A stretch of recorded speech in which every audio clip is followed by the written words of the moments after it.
Le Cameroun, situé au centre de l'Afrique, est connu pour son sol généreux aussi bien en rendement végétal qu'en pétrole. La production de bananes, 2149 610 tonnes en 2016, et de caoutchouc le permettent de se distinguer des autres pays africains. Ce qui est ignoré par beaucoup de monde encore aujourd'hui, c'est que le Cameroun fait partie des rares pays africains à produire du thé. D'ailleurs, il est le seul producteur de la côte ouest. Au total, le pays possède 4 plantations. La plus vieille, Toleti, se trouve à 2100 mètres d'altitude au pied de la montagne, le mont Cameroun, près de la ville de Boya, dans le département du Fako. La plantation, qui n'est pas la plus grande, s'étend tout de même sur plusieurs dizaines d'hectares. Ewane est cueilleur dans cette plantation. Comme beaucoup d'autres travailleurs dans la plantation de Toleti, Ewane vit dans le village de Tolé.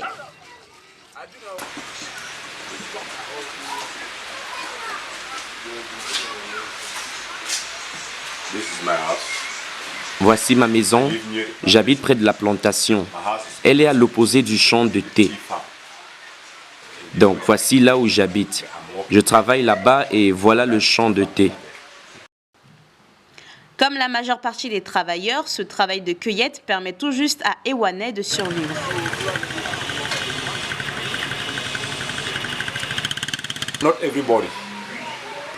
C'est pas tout le monde qui cueille le thé. Il y a différents travaux. Il y a ce qu'on appelle la cueillette manuelle. L'autre, c'est la pulvérisation.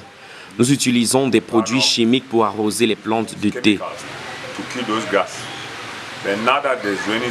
Maintenant que c'est la saison pluvieuse, nous avons arrêté et on a commencé à faire la cueillette.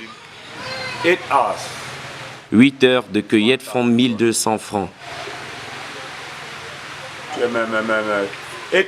8 heures de pulvérisation, c'est 1000 francs. Donc quand on travaille 26 jours, ça veut dire que tu gagnes 26 000 le mois. Mais pour moi, le travail n'est pas mauvais, le travail est bien. Ce qu'on plaint, c'est le salaire. Le salaire est trop petit parce que quand tu regardes le Cameroun, la vie coûte cher.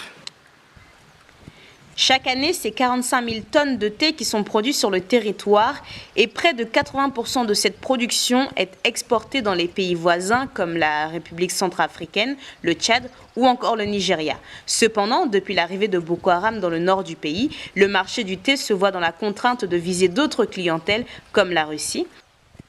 Un arôme relevé avec une note de fumée grâce à la technique du séchage au feu de bois, le thé camerounais est reconnu par les amateurs comme un thé d'exception.